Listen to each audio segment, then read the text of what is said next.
Once again, I have to apologize. I was cut off, and we only had 2.5 pages to go, so I'll go ahead and do this now. This will be chapter 3, part 2.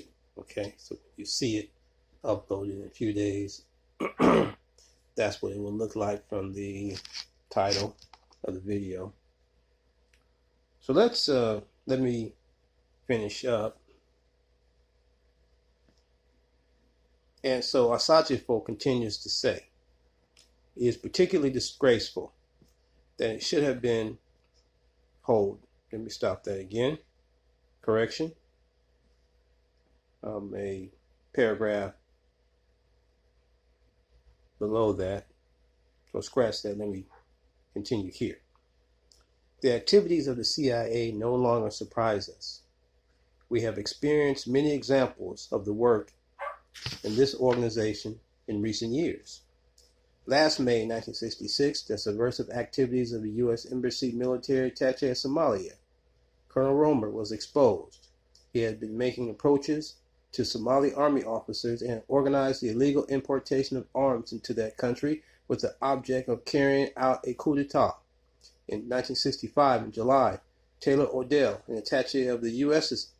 Embassy, was expelled from Egypt after being caught red-handed receiving confidential documents from Mustafa Amin, an Egyptian CIA agent. In South Sudan, the so-called Azena Liberation Front, which was founded with CIA support and funds, which, by the way, was your tax dollars in those days.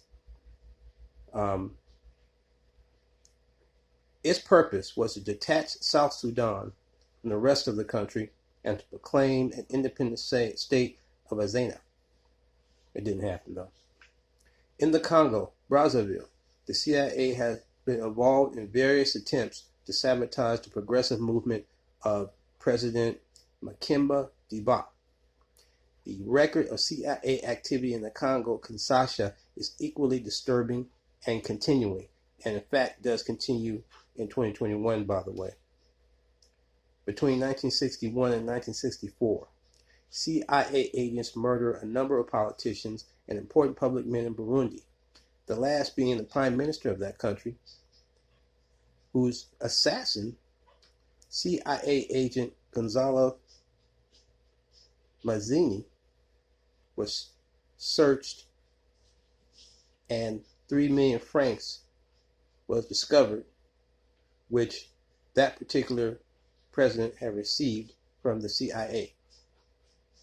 Having disposed of Burundi's prime minister, pressure from the U.S. compelled the new Burundi government to refuse help to the Congolese nationalists whose victory the CIA believed would obstruct U.S. activities in the Congo. The CIA was deeply implicated in the attempted coup in Tanzania in 1964. It paid lavishly for the services of a number of politicians in that nation. Further examples of CIA activity and the work of the other foreign intelligence organizations in Africa could be given. They would provide material for a book of their own. As I write here in Conakry, I have just learned that 5 CIA experts have arrived in Liberia to find out how I managed to communicate with my supporters inside Ghana.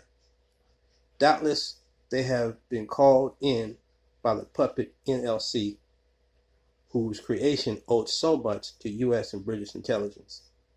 Dean Rusk, U.S. Secretary of State, at a meeting of 150 American top businessmen in June 1966, predicted that the downfall of President Ben Bella, President Sarkozy, and myself would be followed by the overthrow of more left-wing world leaders.